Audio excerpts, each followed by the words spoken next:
Joseph a fait, juste un peu plus bas.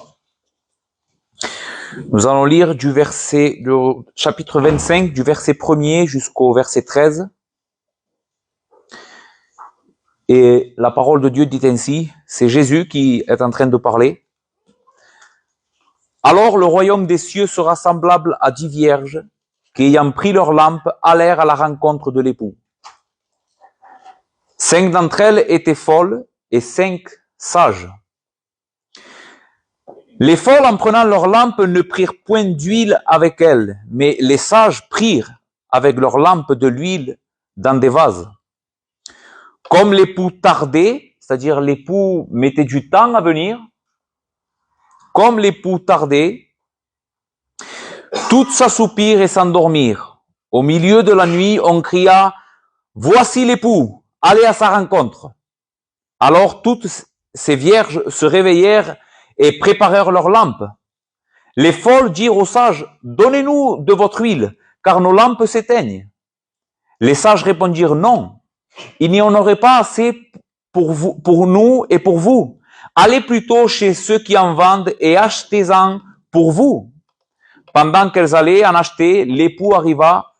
Celles qui étaient prêtes entrèrent avec lui dans la salle des noces et la porte fut fermée. Plus tard, les autres vierges vinrent et dirent, Seigneur, Seigneur, ouvre-nous. Mais il répondit, je le dis en vérité, je ne vous connais pas. Veillez donc, puisque vous ne savez ni le jour ni l'heure. Amen. Nous prions notre Dieu, notre Père. Seigneur, nous nous trouvons devant Seigneur, des paroles qui sont tellement importantes pour nos vies, pour l'éternité de nos âmes. Seigneur, pour la santé de ton Église. Certainement pour le salut de personnes qui sont ici et qui ont besoin d'entendre ce que tu as dit. Nous prions pour que tu sois avec nous aujourd'hui. S'il te plaît, notre Père, viens par ton esprit et sauve-nous de notre péché, de notre misère. Montre-nous le chemin. Merci pour tout au nom de Jésus. Mes frères, aujourd'hui j'ai un poids dans mon cœur et je voudrais avertir vos âmes et aussi la mienne particulièrement au sujet d'un danger qui nous menace tous. C'est un danger de nous tromper nous-mêmes. La Bible nous avertit de cela. Vous savez, être chrétien ou se nommer chrétien, avoir eu la foi en Christ, faire partie de cette église ou d'une autre église. Tout cela est très bien, mais en réalité, la Bible nous avertit de nous examiner nous-mêmes pour voir si nous sommes dans la foi. Car simplement porter le nom de chrétien et venir le dimanche écouter la parole de Dieu ne fait pas de nous de véritables chrétiens, de véritables croyants. Et la Bible nous avertit de partout de ce danger. Ce n'est pas comme si le Seigneur voudrait nous cacher cette réalité et que à la fin on se trouvera devant le trône et on pourra dire « Ah mais moi je savais pas, jusqu'à maintenant personne m'a dit que j'étais en train de me tromper. » Non, le Seigneur partout nous a laissé des avertissements pour que nous puissions examiner notre foi et voir si véritablement nous sommes chrétiens ou pas, si nous sommes sauvés ou pas. Et donc aujourd'hui, tel est le poids dans mon cœur par rapport à ce texte. Je voudrais que nous puissions nous examiner à la lumière de ce texte que nous venons de lire, de cette parabole de notre Seigneur, nous examiner pour voir si notre foi est réelle, si nous sommes sauvés, si nous sommes en train de marcher avec Jésus ou pas. Et s'il y a des choses à rectifier, eh bien, je prie le Seigneur que dans sa grâce, il puisse nous donner la force de nous repentir de nos péchés et venir à lui et être sauvés aujourd'hui. Même si ça fait 10 ans qu'on est en train de marcher avec le Seigneur, peu importe cela. Si aujourd'hui on se sauve, la gloire sera pour Dieu et nous serons les plus heureux. Le texte que nous venons de lire fait partie d'une plus grande ou d'une plus large section où le Seigneur va donner 3 paraboles pour nous enseigner donc quelque chose de très important. Cette vérité, c'est qu'il revient bientôt. Le Seigneur revient bientôt. Et il nous faut être préparés et veiller constamment. Le Seigneur va donner 3 paraboles après les versets 44. C'est pourquoi vous aussi tenez-vous prêts, car le Fils de l'homme viendra à l'heure où vous n'y pensez pas.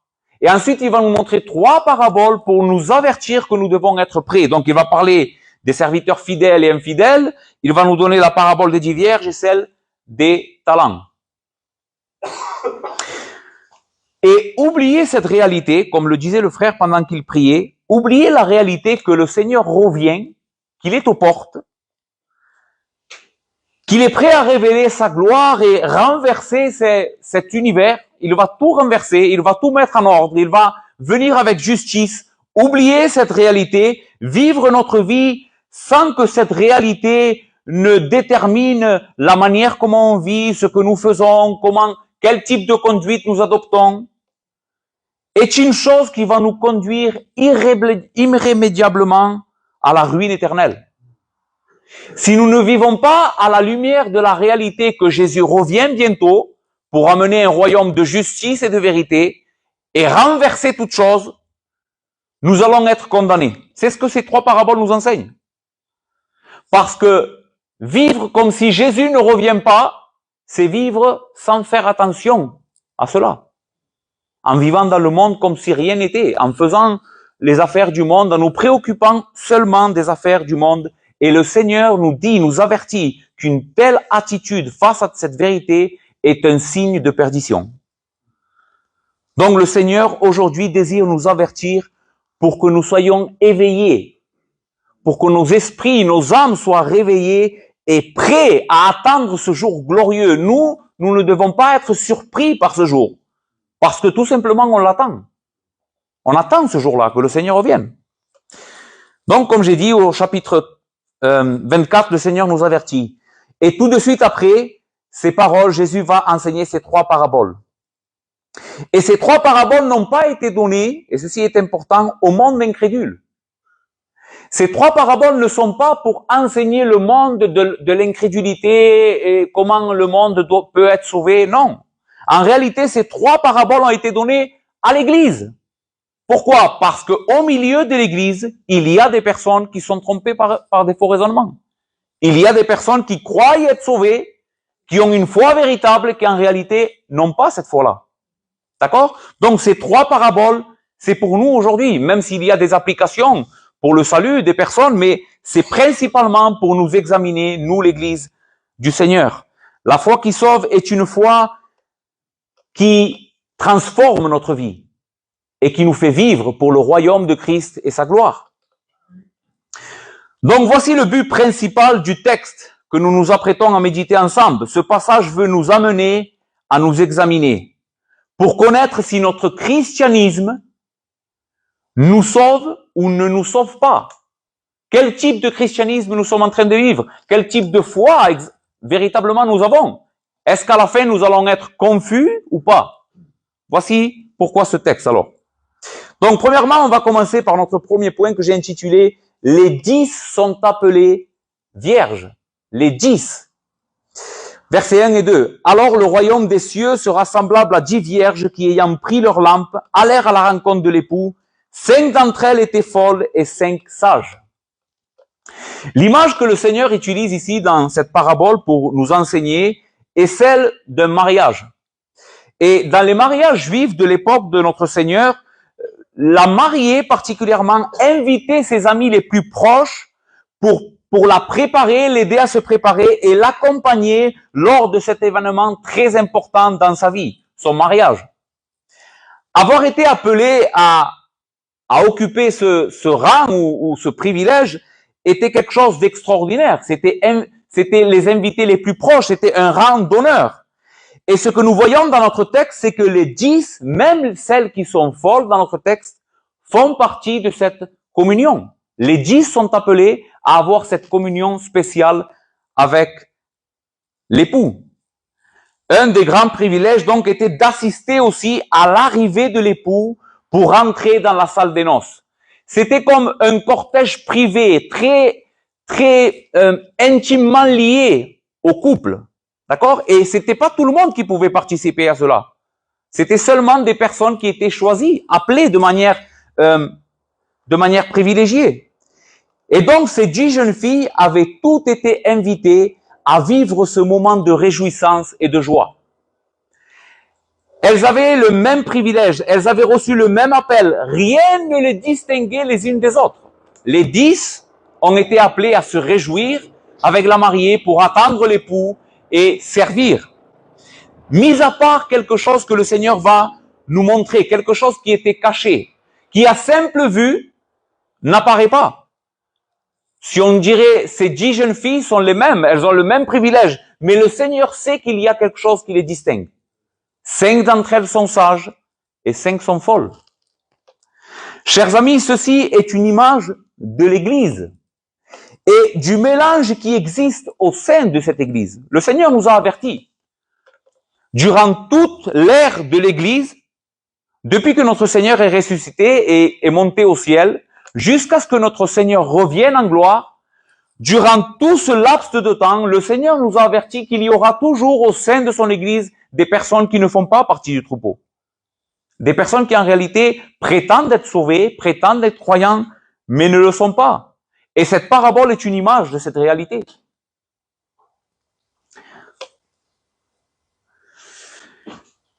Donc il existe au sein de l'Église, entre les vrais croyants et ceux qui simplement font une profession de foi, qui ont un jour dit oui, moi je veux accepter Christ, ou ont levé leurs mains pour accepter le Seigneur, mais qui en réalité ne sont pas sauvés. Il existe de telles personnes au milieu de nous.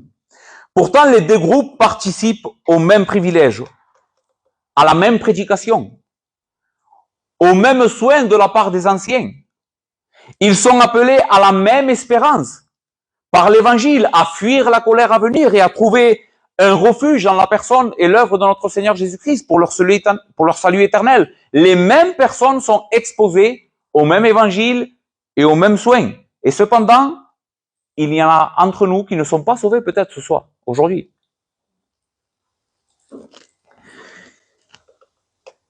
Ils ont fait une réponse à cet Évangile.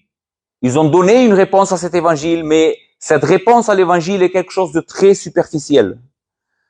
C'est quelque chose qui en réalité n'est pas la foi véritable, une foi qui sauve, une foi qui nous unit à Christ, une foi qui nous fait avoir une véritable relation avec le Sauveur, comme nous allons le voir plus bas.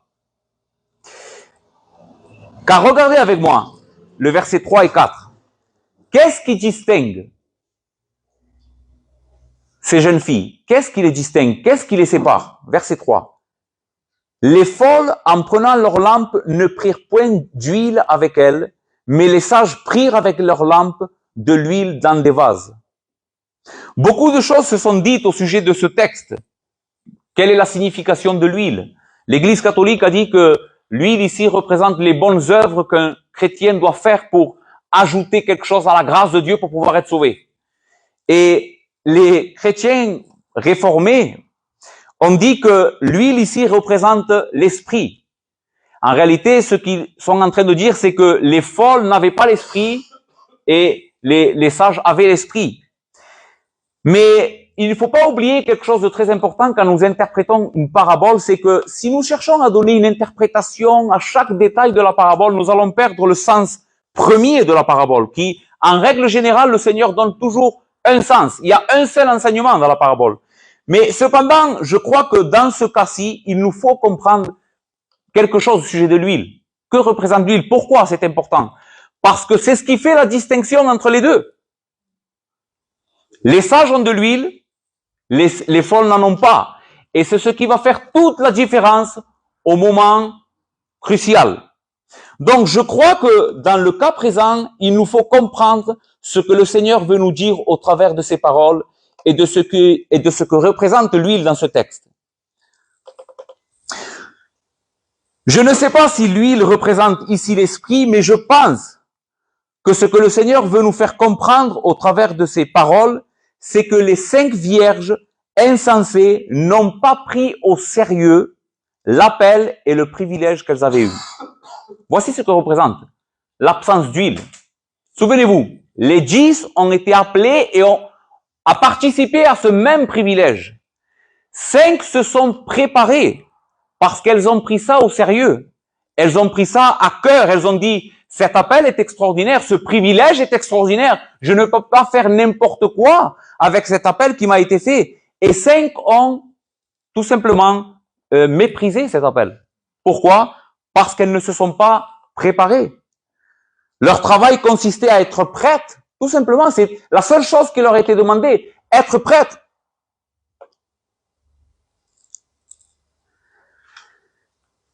Être prête pour éclairer et servir à la rencontre et aller à la rencontre de l'époux. Elles auraient dû avoir de l'huile. Cela est la chose la plus sensée, la plus basique. Mais simplement, elles négligent de prendre ce qu'il faut pour donner témoignage de leur reconnaissance. Elles ne le font pas. Elles ont peut-être préféré consacrer leur temps et leur énergie à d'autres choses qui n'avaient rien à voir avec l'époux et leur future rencontre avec lui.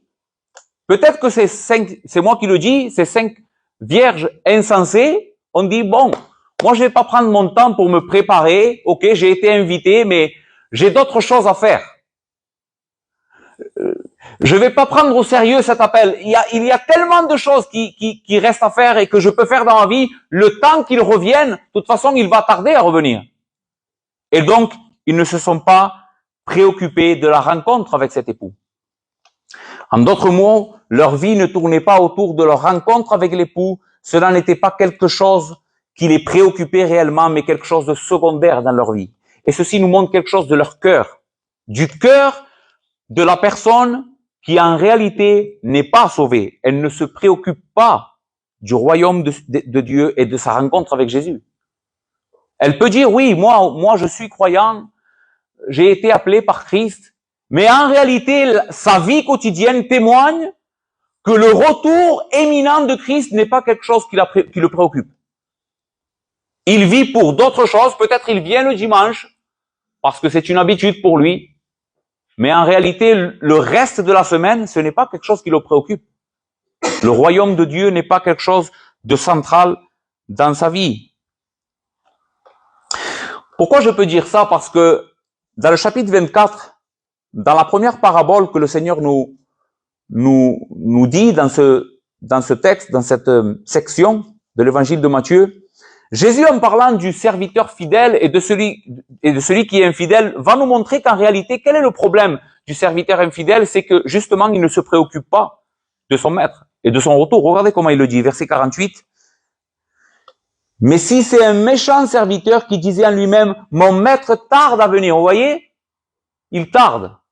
Il ne va pas venir d'ici tôt. Alors qu'est-ce qu'il fait? S'il se met à battre ses compagnons, s'il mange et boit avec les ivrognes, le maître du serviteur viendra le jour où il ne s'y attend pas et à l'heure qu'il ne connaît pas, il le mettra en pièces et lui donnera sa part avec les hypocrites. C'est là où il y aura des pleurs et des grincements de dents.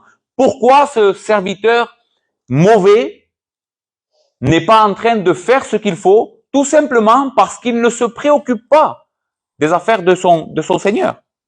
Il est aussi, lui, serviteur. C'est le même enseignement. Il est appelé au même privilège. Il devrait servir. Mais qu'est-ce qu'il fait? Il méprise son Seigneur et il dit, il tarde à venir, alors je vais faire autre chose. Je ne me prépare pas. Le manque d'huile dans la lampe est égal au mépris du mauvais serviteur qui ne se préoccupe que de ses affaires et ne considère pas celles de son maître. Il ne craint pas en réalité son maître. Il ne le craint pas. Il ne craint pas son retour éminent. Il ne craint pas que le fait qu'il va revenir pour juger le monde avec justice et qu'il rendra à chacun ses œuvres selon ce qui est dû. Il ne le craint pas ça. C'est ce qui nous amène à notre deuxième point, l'arrivée de l'époux qui met tout en évidence. Donc je fais un résumé du premier point. Tous sont appelés au même privilège, les 10, mais il y a 5 folles et 5 sages. Et les 5 folles, en réalité, c'est des personnes qui ne se sont pas préparées. Ils n'ont pas pris de l'huile, ils ne considèrent pas ce rendez-vous comme étant important. Verset 5. Comme l'époux tardait, toutes s'assoupirent et s'endormirent. Au milieu de la nuit, on cria, voici l'époux, allez à sa rencontre. Alors toutes ces vierges se réveillèrent et préparèrent leurs lampes. Les folles dirent aux sages, donnez-nous de votre huile, car nos lampes s'éteignent. Les sages répondirent, non, il n'y en aurait pas assez pour nous et pour vous. Allez plutôt chez ceux qui en vendent et achetez-en pour vous. Pendant qu'elles allaient en acheter, l'époux arriva. Celles qui étaient prêtes entrèrent avec lui dans la salle des noces et la porte fut fermée. Les frères, en réalité, cette parabole est l'une des paraboles les plus tragiques dans les Écritures. Pourquoi? À cause du verset 10. Le Seigneur est en train d'enseigner qu'un jour viendra où la porte sera fermée. Nous ne sommes pas en train de parler de quelque chose de léger ici. Et c'est pour ça que je vous ai dit qu'il y avait un poids dans mon cœur. C'est quelque chose de très important. Une vérité à laquelle nous devons porter toute notre attention. Quelle sorte de chrétien je suis? Parce que si nous ne nous préparons pas aujourd'hui, si aujourd'hui nous n'avons pas fait la paix avec Dieu de ce côté-ci de l'éternité, un jour la porte sera fermée. Et alors là, il n'y aura plus rien à faire. Que nous enseigne notre texte? Les 10 vont s'assoupir. Les 10 vont s'assoupir. Mais au milieu de la nuit, on cria, voici l'époux, allez à sa rencontre. L'époux vient. Ce que le moment fatidique que les 10 devaient vivre est arrivé. Et là, tout va être mis en évidence. La sagesse de l'une et la folie des autres. Pourquoi? Parce que au moment où on doit se préparer, au moment où on doit servir, au moment où tout doit être révélé, qui nous sommes, eh bien là, il y en a ils ne sont pas en règle en réalité. Regardez. Alors toutes ces vierges se réveillèrent et préparèrent leurs lampes. Les folles dirent aux sages, donnez-nous de votre huile, car nos lampes s'éteignent. Elles n'avaient pas ce qu'il fallait. Elles n'avaient pas, en réalité, la foi, la véritable foi n'était pas là. Ce qui manquait à ces 5 vierges folles, c'était la véritable foi, le salut. Elles n'avaient pas le salut. Les sages répondirent, non, allez plutôt acheter aux marchands, à ceux qui peuvent vous en vendre. Mais ceci est une manière que notre Seigneur nous dit, il n'y avait plus rien à faire en réalité. Même si elles sont allées en chercher, c'était pas le moment d'aller en chercher à ce moment-là. Elles auraient dû déjà être prêtes. Pourquoi? Parce qu'au moment où elles reviennent, c'est déjà trop tard. C'est déjà trop tard. Il faut se préparer maintenant. Pendant qu'elles allaient en acheter, l'époux arriva, celles qui étaient prêtes entrèrent avec lui dans la salle des noces et la porte fut fermée. Donc, il y a un moment où la porte sera fermée et là, on verra qui sont les véritables croyants. Au jour du jugement, on verra qui sont ceux qui véritablement ont la foi. Tout sera révélé ce jour-là. Donc, ça sert à rien, les frères, d'embrasser un faux christianisme ou de faire paraître que nous sommes chrétiens en réalité quand on ne l'est pas. Nous devons nous examiner à la lumière, comme le disait David vendredi. Si on est pécheur, tout simplement venir avec les mains vides au Seigneur et dire, Seigneur, je suis pécheur et j'ai besoin de salut. Ça sert à rien de paraître devant l'église ou devant le monde comme étant quelqu'un de sauvé, alors que nous, on sait qu'en réalité, nous ne sommes pas en train de vivre la vie chrétienne et d'être des véritables croyants. N'attendons pas ce jour où la porte sera fermée, mais venons aujourd'hui. Venons aujourd'hui, examinons-nous aujourd'hui à la lumière de l'évangile. Verset 11, le verdict de Jésus sur les vierges folles. Plus tard, les autres vierges vinrent et dirent, Seigneur, Seigneur, ouvre-nous. Mais il répondit, je vous le dis en vérité, je ne vous connais pas. Et voici le conseil de notre Seigneur, veillez donc, puisque vous ne savez ni le jour, ni l'heure. Le texte ici dit Seigneur, Seigneur, et cela nous révèle quelque chose de très important au sujet des vierges folles, celles qui en réalité n'étaient pas sauvées. C'est qu'elles étaient profondément trompées, à un tel point qu'elles croyaient de tout leur cœur avoir une véritable communion avec le Seigneur. Elles croyaient que vraiment elles connaissaient le Seigneur. Comment on le sait? à cause de la répétition de la parole Seigneur. Les Juifs et les Hébreux utilisaient cette manière-là pour souligner quelque chose d'important ou pour nous faire voir une intimité. Vous allez voir par exemple comme souvent la répétition de ce nom Seigneur, Seigneur est en train de nous dire quelque chose. Mais moi je te connais, j'ai une communion avec toi. Comment est-ce possible que la porte soit fermée?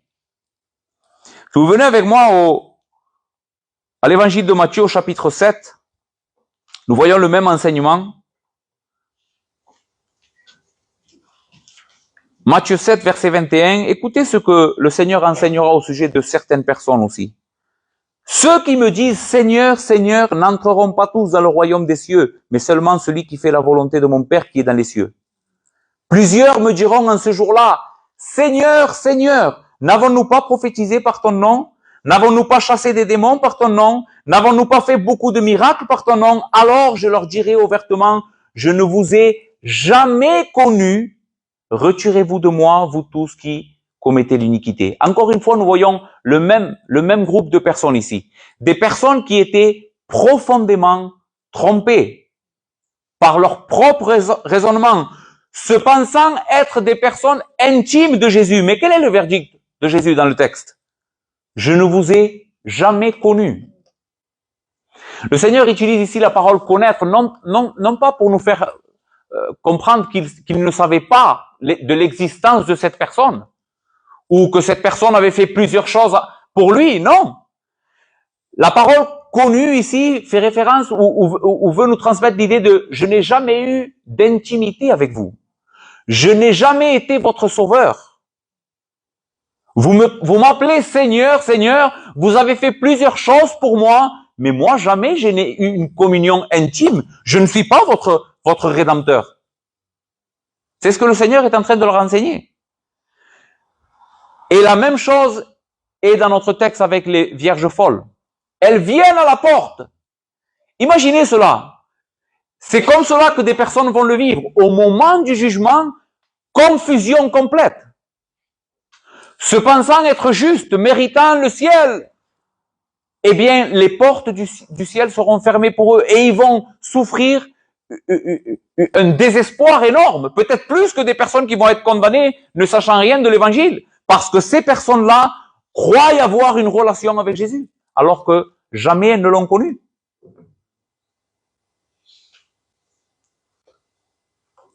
Seigneur, Seigneur, on a fait plusieurs choses pour toi. On a prophétisé, on a chassé les démons, on a guéri les malades, mais Jésus dit, je ne vous ai jamais connu. Ce qui nous enseigne que beaucoup d'activités dans l'Église, peu importe ce que nous faisons, peu importe à quoi nous avons été appelés, même en l'occurrence ici, prêcher l'Évangile, ne garantit pas notre salut. C'est pas parce que nous prêchons, que nous sommes pasteurs ou que nous sommes membres d'une Église qui prêche l'Évangile correctement, que nous sommes en train de faire beaucoup d'œuvres pour le Seigneur. Cela ne garantit pas notre salut. Premièrement. Et il y a un autre texte qui nous enseigne encore une vérité à ce sujet. C'est un passage où le Seigneur, dans le chapitre 25 de l'évangile de Matthieu, encore une fois, nous enseignera une autre facette de cela. Il va nous dire, lorsque le Fils de l'homme viendra dans sa gloire, avec tous les anges, il s'assiera sur le trône de sa gloire, toutes les nations seront assemblées devant lui, il séparera les uns d'avec les autres, comme le berger sépare les brebis d'avec les boucs. Il mettra les brebis à sa droite et les boucs à sa gauche. Alors le roi dira à ceux qui seront à sa droite, venez, vous qui êtes bénis de mon Père, prenez possession du royaume qui a été préparé dès la fondation du monde, car j'ai eu faim. Écoutez bien, tout à l'heure nous avons dit que beaucoup d'activités ne garantissent pas le salut. Mais pas d'activité, ne pas œuvrer dans le royaume de Dieu, ne pas travailler pour le Seigneur, aussi est un signe qu'il n'y a pas de véritable salut. Et c'est ce que nous enseigne ici notre Seigneur. Car j'ai eu faim, et vous m'avez pas donné à manger. J'ai eu soif, et vous ne m'avez pas donné à boire. J'ai été étranger, et vous m'avez recueilli. J'ai été nu, et vous m'avez vêtu. J'ai été malade, et vous m'avez rendu visite. J'ai été en prison, et vous êtes venus vers moi. Les justes répondront, Seigneur, quand avons-nous vu avoir faim ou avoir soif, ou être nu ou nous t'avons habillé. Et le Seigneur dira, toutes les fois que vous avez fait cela au plus petit de mon royaume, c'est à moi que vous l'avez fait. Donc, la preuve de leur véritable foi, de leur véritable union à ce groupe-là, avec le Christ et de leur foi salvatrice, c'est que ces personnes-là, oui, ont fait beaucoup de choses pour le royaume de Dieu et particulièrement pour son peuple. Donc, les frères, comment savoir si notre foi est véritable? Comment savoir si véritablement nous n'allons pas être de ceux qui vont entendre ces paroles? Quel terme pourrais-je employer? Désolantes de notre Seigneur. Retirez-vous de moi, je ne vous connais pas. Beaucoup d'activités, ce n'est pas ça qui garantit, mais c'est une activité qui est faite pour la gloire de Dieu et par amour pour Christ. Ces personnes qui ont chassé les démons, qui ont prêché, en réalité l'ont fait pour leur propre gloire ou pour d'autres motivations, mais jamais ils ne l'ont fait avec une foi véritable. Donc, la foi est quelque chose qui agit par l'amour, nous enseigne la Bible. C'est parce que j'ai la foi en Christ que l'amour pour Dieu est présent dans mon cœur et ceci me pousse à faire des choses pour Dieu. Mais pas parce que moi je veux me gagner le ciel. Les œuvres ne sauvent pas. Prêcher ne me sauve pas. Ce qui me sauve, c'est aimer notre Seigneur et croire dans son œuvre qui a satisfait pour moi la colère de Dieu et m'a réconcilié. Quelle application nous pouvons voir ce matin de notre texte? Jésus revient bientôt et nous devons prendre au sérieux notre future rencontre avec lui. Jésus est aux portes, les frères, et notre rencontre avec lui est imminente. Si nous sommes des personnes qui ne prennent pas au sérieux cette rencontre avec le Christ, si nous ne croyons pas en réalité que Jésus est là et s'approche de nous, nous allons, comme nous l'avons dit tout à l'heure, souffrir et avoir honte au jour du jugement. Ne nous lassons pas de faire le bien et de vivre pour Christ et son royaume. La persévérance est la marque d'un véritable chrétien. Être un véritable croyant qui attend le retour éminent de Christ, c'est travailler pour Christ et pour son royaume en aimant nos frères, mais avec un cœur qui le fait pour lui.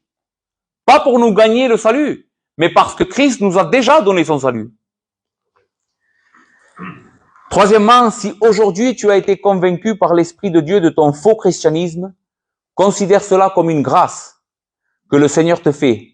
La porte de la salle des noces n'est pas encore fermée. On n'y est pas encore. Aujourd'hui, la porte est encore ouverte. L'époux n'est pas encore venu. Et si aujourd'hui tu as été convaincu par la parole de Dieu que toi, tu es peut-être une des personnes qui n'est pas en train de vivre un véritable christianisme, n'a pas une foi réelle, tu peux aujourd'hui te repentir de ton péché et venir à Christ et être sauvé. Tu peux demander à notre Seigneur, Seigneur, donne-moi la foi qui véritablement va me sauver. Permets que ma vie quotidienne donne des évidences que je suis sauvé. Nous avons dit quelle était l'évidence que ces vierges étaient insensées? C'est qu'elles ne se sont pas préoccupées en réalité du royaume de Dieu.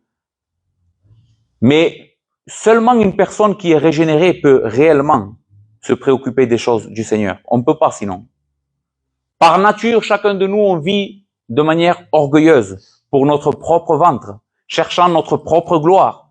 Mais celui qui vit pour la gloire de Dieu et pour le royaume des cieux, c'est quelqu'un en réalité qui a subi une transformation inexplicable. Il est passé de la mort à la vie.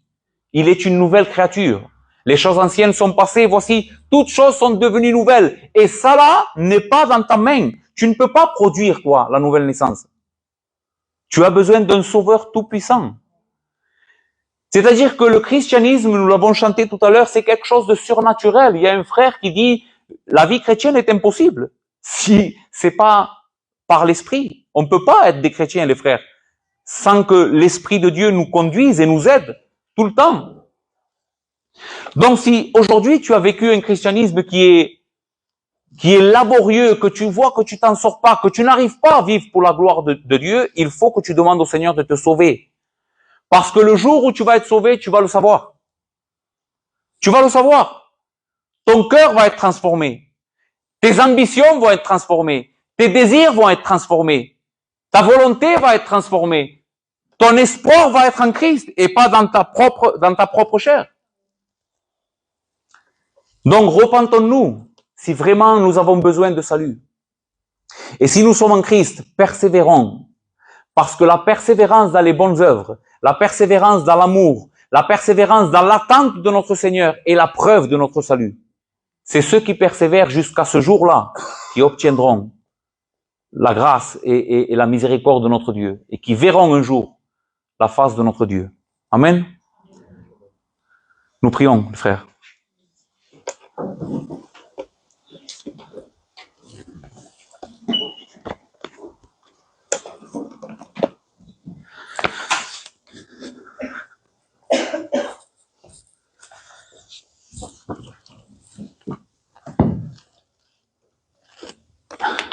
Père, pour cette parole encore ce matin, Seigneur. Nous voyons, Père, que c'est une grâce que tu nous as fait. Merci d'être venu dans nos vies, Seigneur. Garde-nous de toutes choses. Nous voulons vivre un véritable christianisme, Seigneur. Donne-nous à avoir la véritable foi, Seigneur. Nous ne voulons pas être comme ces 5 vierges qui étaient folles, Seigneur. Nous voulons être prêts pour le jour où tu reviendras, Seigneur. Amen. Donne-nous chaque jour, Seigneur. Donne-nous à porter du fruit, Seigneur, et à être des exemples. Amen.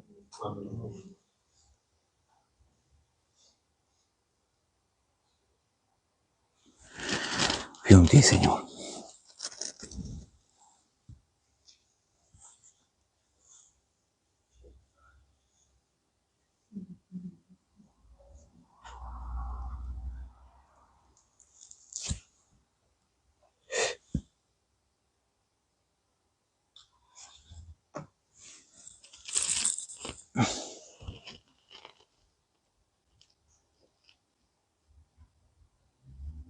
Seigneur, merci pour cette grâce immense que tu nous as faite, de nous offrir à toi.